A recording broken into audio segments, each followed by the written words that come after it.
Hi, my name is Joe Corso. I'm not used to making these recordings, so I hope this turns out okay. I'm a Korean veteran, retired FDNY, and I became an author late in life. I became an author to help my grandchildren pay for their college educations, and I was somewhat successful. Tonight we're going to discuss the Starlight Club,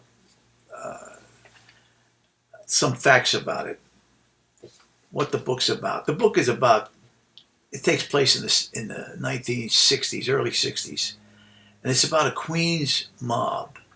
It's a fictitious mob, of course, but it's one of the five major mob families. And I took a guy from Manhattan, a fellow by the name of Big Red. His last name is not correct, but named him Big Red Fortunato. And I brought him to Queens, and he became the head of this mob. And they will not deal in drugs. They will not deal in prostitution. They're just strictly hijackings and gambling like that. There was a Starlight Club. There was a Starlight Club in my neighborhood, but it was a social club, an after hours joint.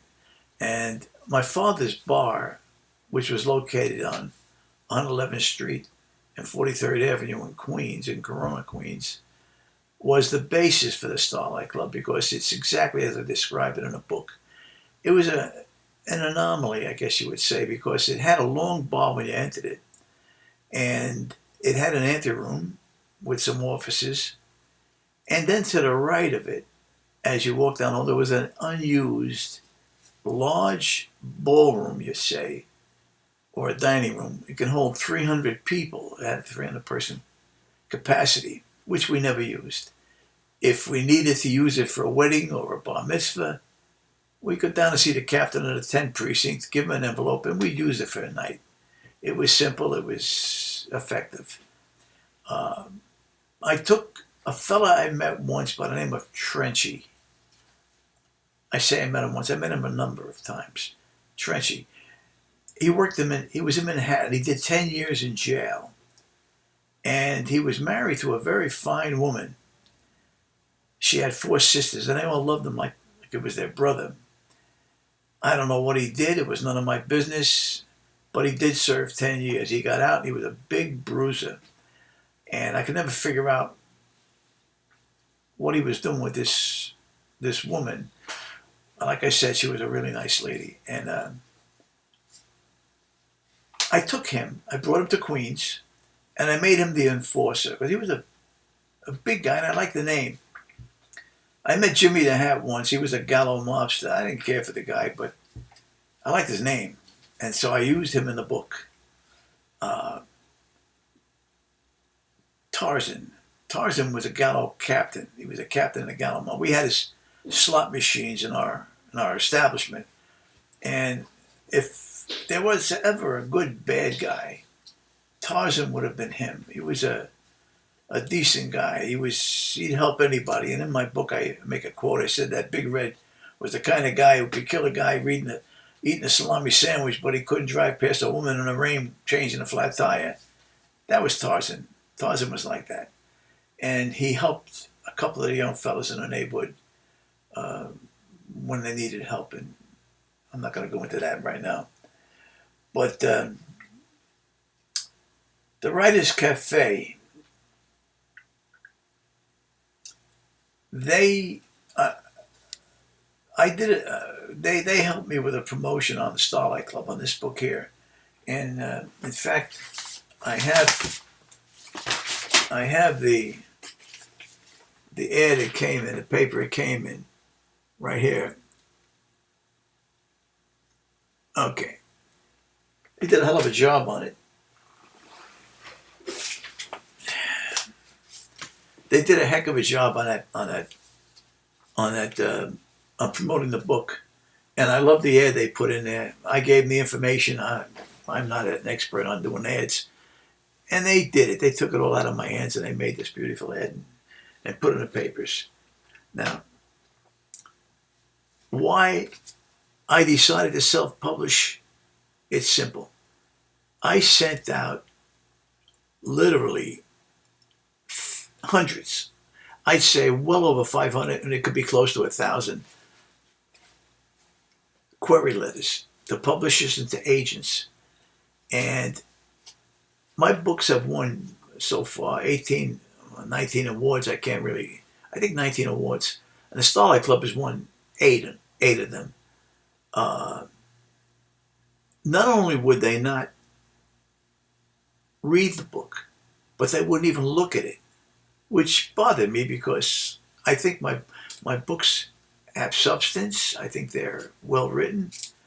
And I want to clarify something too. I don't consider myself a good writer, but I consider myself a pretty good storyteller. And my stories seem to resonate with people. They like my stories.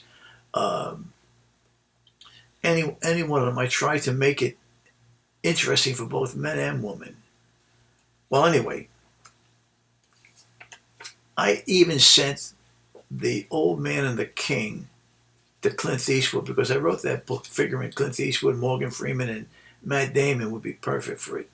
And it would give Clint an opportunity to be Dirty Harry even in his 80s. But they sent the book back because they said it had to be sent in by an agent. I had a publisher at the time. I sent it to him. I told him about it. And he says, I'll send it to them. They'll take it from a publisher. They never took it from a publisher. They sent the book back to him. I said it before. I think they're shooting themselves in the foot, these publishers. When you take guys like me who can write a decent book and not even look at it. You could turn it down based on the merits on it.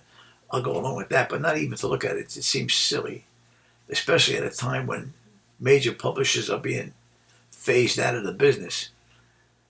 But anyway, I sent out well over 500 query letters to both publishers and agents. None of them would even discuss it with me.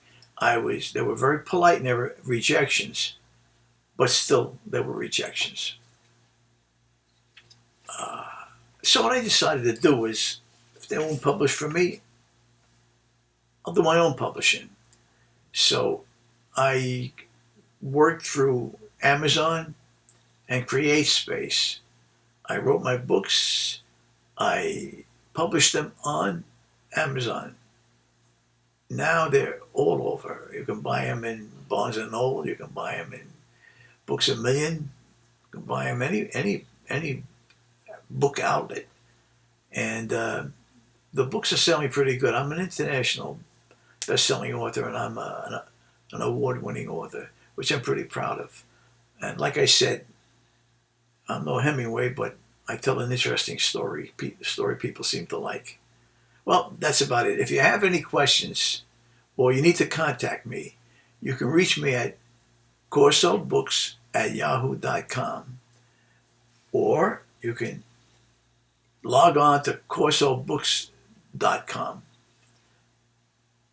There's my, where are we here? Okay, there's my card. Take a snapshot of that. So remember, my email address is corsobooks@yahoo.com, and my website is www.corsobooks.com. I'm Joe Corso, and I hope you enjoyed this little video. Take care. God bless.